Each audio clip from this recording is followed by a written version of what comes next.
Hello, and welcome back to the Jane and Alex podcast. I am Jane, and I am so happy to be here with you today. And I am Alex. It is great to be back behind the microphone. We have a very exciting episode for you today, do we not, Jane? We certainly do, Alex. Today, we are diving into a topic that is incredibly popular around the world, but can be a little confusing for beginners. We are talking about cricket. That is right. Cricket is actually the second most popular sport in the world, right after football or soccer. It is huge in countries like India, Australia, the UK, South Africa, and the West Indies. Exactly. And because it is so popular, people talk about it all the time.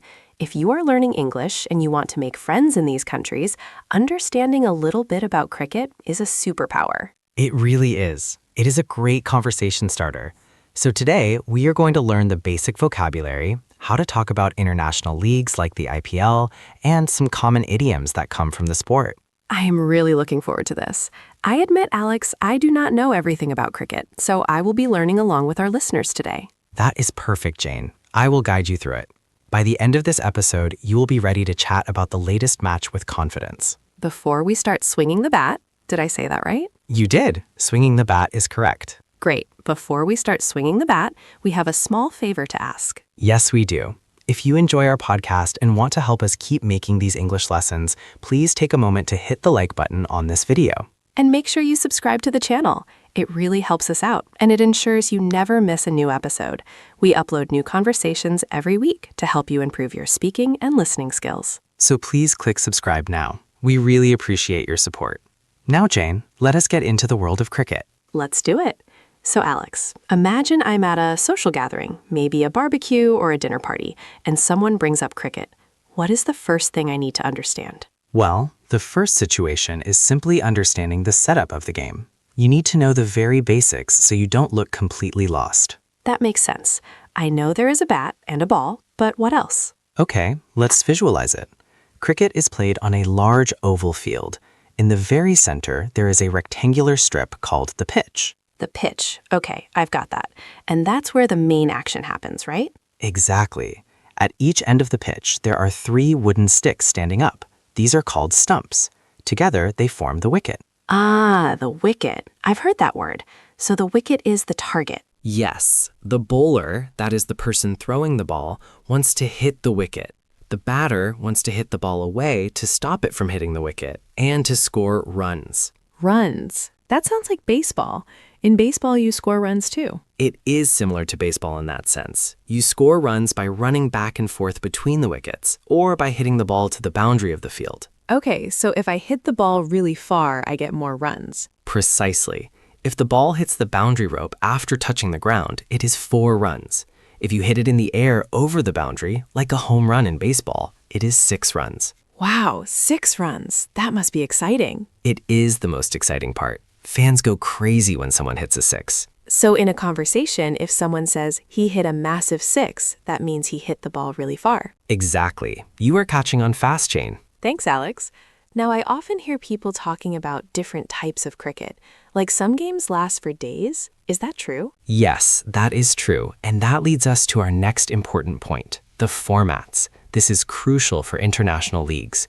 There are 3 main formats. 3 formats. Okay, what are they? First, there is Test cricket. This is the traditional form. A match can last up to 5 days. 5 days? For one game? That is incredible. It is. It is a test of endurance and skill.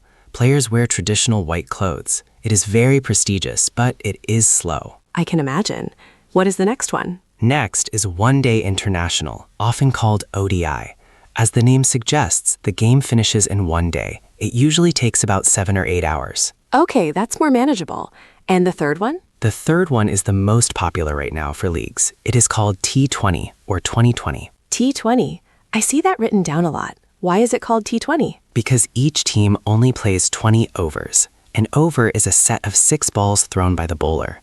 Because the game is shorter, usually about 3 hours, it is very fast and aggressive. 3 hours is much better for a modern audience, I think. It's like watching a movie. Exactly. And that is why leagues like the IPL are so famous. IPL stands for Indian Premier League. It is a T20 tournament. The IPL. Yes, I wanted to ask about that. It seems like a massive festival. It is huge, Jane. It is held in India every year. The best players from all over the world, Australia, England, South Africa, they all go to India to play for different city teams. So it's international players, but they play for Indian cities? Yes. For example, an Australian and an English player might be on the same team, playing for Mumbai or Bangalore. That is really cool. It brings the world together. It really does. And there are other leagues too, like the Big Bash League in Australia or the 100 in the UK. But the IPL is the biggest. Okay, so if I want to sound like I know what is going on, I should mention the IPL? Definitely. If you say, "Did you see the IPL final?" you will instantly start a conversation. This is great vocabulary, Alex.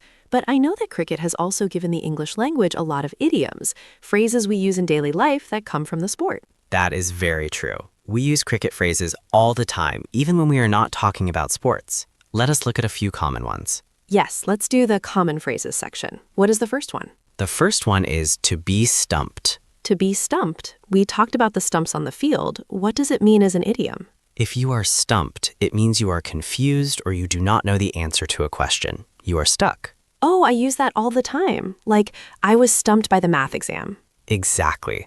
In cricket, if the wicketkeeper hits the stumps while you are out of your ground, you are out. You are stumped.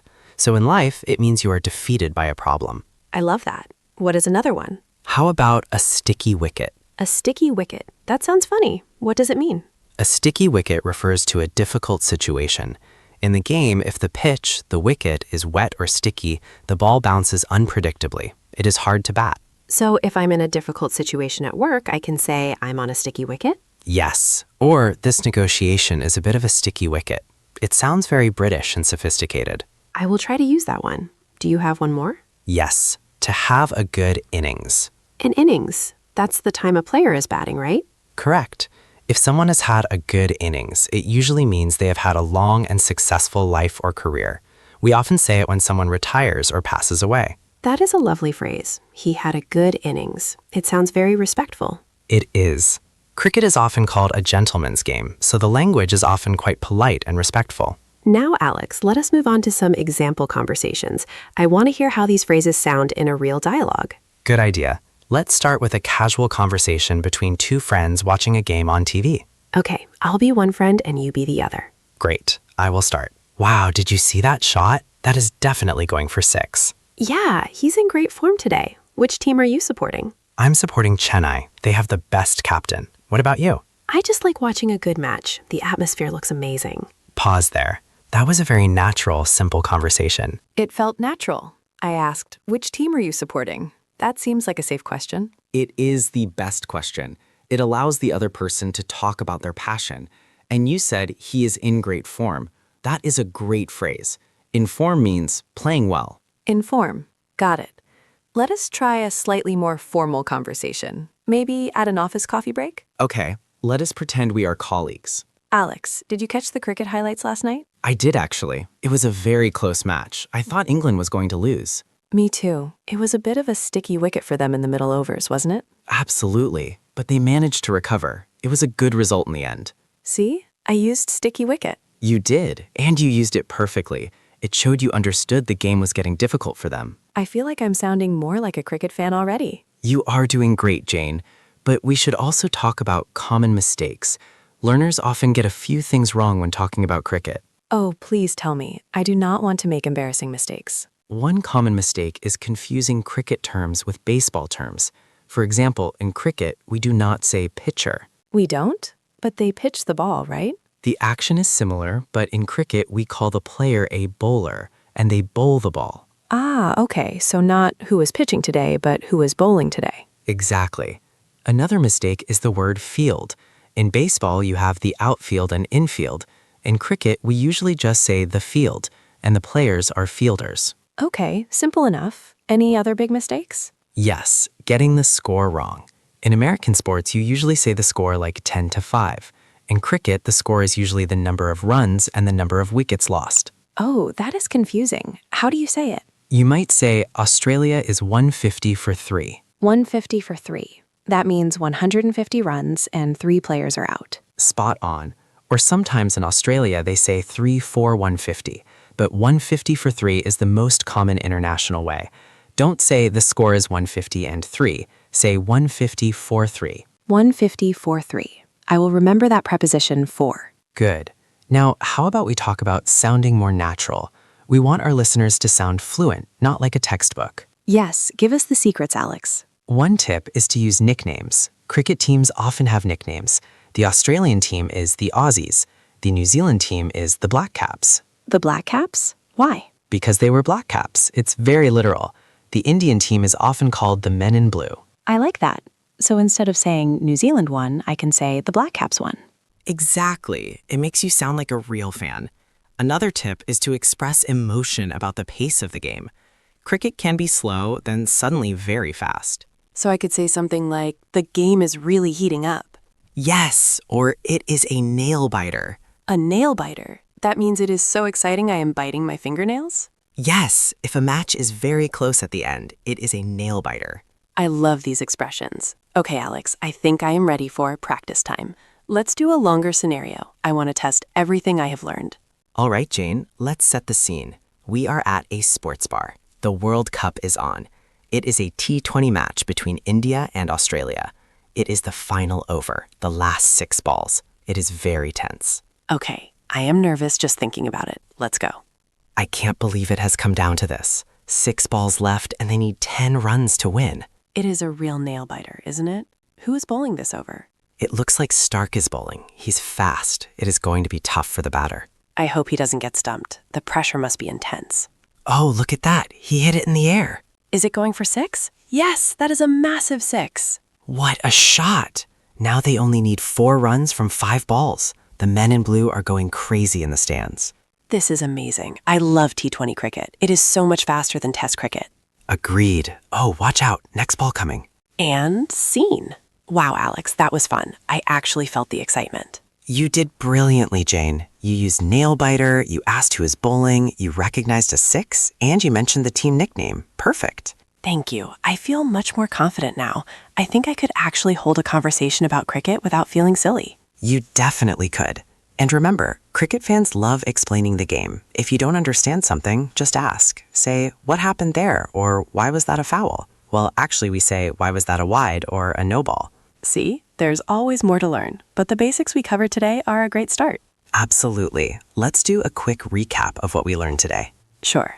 First, we learned the setup. Pitch, wickets, stumps, bowler, and batter. Correct. Then we talked about scoring. Runs, 4s, hitting the boundary, and 6s, over the boundary. We discussed the 3 formats. Test cricket, 5 days. ODI, 1 day. And T20, short and fast. And we mentioned the big leagues like the IPL, Indian Premier League. We also learned idioms like stumped, confused, sticky wicket, difficult situation, and good innings, a good long life or career. And finally, we learned to avoid saying pitcher and instead say bowler. I think our listeners are ready to go out and enjoy a match. I think so too. Cricket is a wonderful sport that brings people together. Give it a try. Watch a few highlights on YouTube and listen to the commentary. That is great advice. Listening to commentary is a great way to improve your English listening skills too, because they speak fast. They certainly do. Well, that brings us to the end of today's episode. Thank you so much for listening. We hope you enjoyed learning about cricket. It is a bit different from our usual topics, but variety is the spice of life. Indeed it is. If you enjoyed this episode, please remember to like, subscribe, and maybe leave a comment telling us which sport is popular in your country. We love reading your comments. Until next time, keep practicing your English and maybe go catch a game. See you next time, everyone. Have a good innings. Bye.